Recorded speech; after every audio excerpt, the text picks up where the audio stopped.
کراچی سے پشاور کی سمت انڈس ہائی وے کے 800ویں کلومیٹر پہ آپ کو دائیں جانب ایک بورڈ دکھائی دے گا، رسول پور۔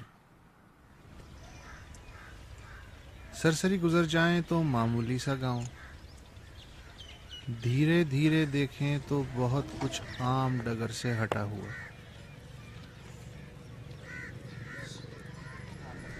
کوئی گلی ٹیڑھی میڑھی نہیں،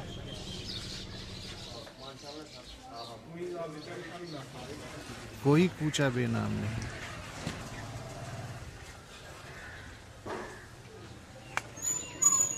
کہیں تو گندگی پھیلی ملے،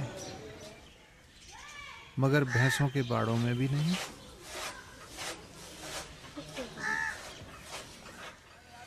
بچے بچیاں جوق در جوق اسکول جاتے ہیں، مگر اس میں بھلا کیا خاص بات ہے؟ سبھی جگہ بچے اسکول جاتے ہیں، کہیں کم کہیں زیادہ۔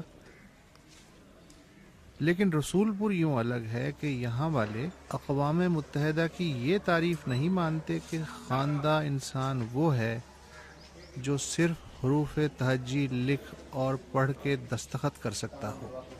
عالمی معیار جو بھی ہو، ہمارے نزدیک یہ معیار ہے کہ کم از کم میٹرک ہونا ضروری ہے۔ اور اگر میٹرک نہیں ہے تو اس کی زندگی عذاب میں؟ ہاں بالکل یقین 100%۔ اس کو یہاں پڑھا لکھا نہیں کہتے لوگ، وہ میٹرک کے نیچے مڈل بھی ہو تو یقین کریں کہ یہاں مڈل کو پڑھا لکھا لوگ نہیں کہتے ہم۔ باقی یہ تعلیم کے بارے میں یہ کوئی تصور نہیں ہے کوئی بچہ اسکول نہیں جائے گا، یہ بالکل کوئی کسی خاندان، کسی فرد، کسی باپ، کسی ماں کے ذہن میں نہیں ہے۔ بچہ آٹومیٹک چلا جاتا ہے اسکول۔ اس گاؤں کی آبادی ان 2000 بلوچ احمدانیوں پہ مشتمل ہے جن کے بزرگوں نے پچھلے 200 برس سیلاب کے ہاتھوں 5 بار ہجرت کی اور پھر 80 برس پہلے اس جگہ آباد ہوئے۔ ہمارا ایک بزرگ گیا تھا دہلی امین آباد، وہاں اس نے اسلامی تعلیم حاصل کی۔ کب کی بات ہے یہ 1821 کی بات ہے۔ ہم سب کاشتکار تھے، جٹ تھے۔ اس نے کہا بھائی تم تعلیم حاصل کرو۔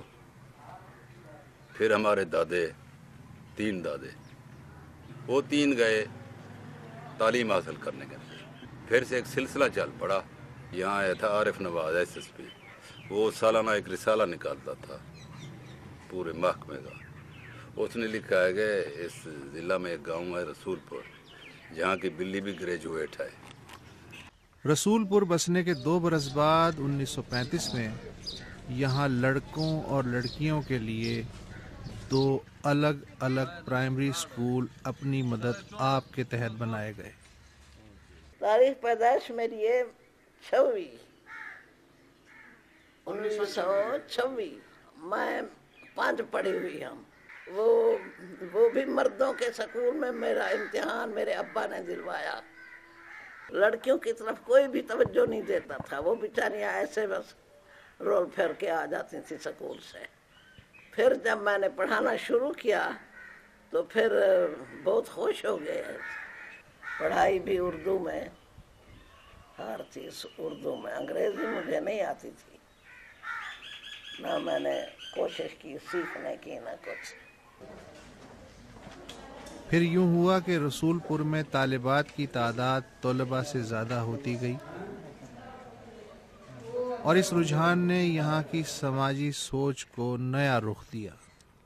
جو فیصلہ مطلب ہوتا تھا اکیلا آدمی کرتا تھا، اب ایسے نہیں ہے۔ گھروں میں عورتوں سے فیصلے بھی پوچھے جاتے ہیں، ان کو ان میں شامل کیا جاتا ہے۔ جو بھی فیصلے کیے جاتے ہیں وہ بھی ہمارے ساتھ شامل ہوتی ہیں۔ اور اس کے علاوہ جو ہمارے عورتیں تھیں وہ صرف ٹیچر کی جاب کرتی تھیں، اب ہماری جو لڑکیاں ہیں وہ MBBS ڈاکٹر ہیں، انجینئر بھی ہیں، وہ بھی باہر جا کر جاب کر رہی ہیں۔ تو یہ بہت بڑی تبدیلی ہے۔ اس سب کے باوجود رسول پور والوں کے کچھ اپنے ہی سماجی ضابطے ہیں۔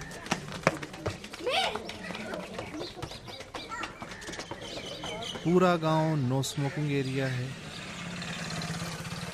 چائے تک کا کھوکا نہیں، کوئی غیر آدمی یہاں زمین بھی نہیں خرید سکتا۔ اگر وہ زیادہ ریٹ بھی لگائے گا تب بھی نہیں ملے گی اسے۔ اچھا، اگر آپ بھی جائے کسی وجہ سے تو اسے شادی کو میں شریک نہیں کرتے، رجسٹ کریں گے ہر حال میں۔ نئی بھی باہر سے آتا ہے، کپڑے بھی باہر سے استری ہوتے ہیں۔ جو بھی دوسرا آدمی یہاں پر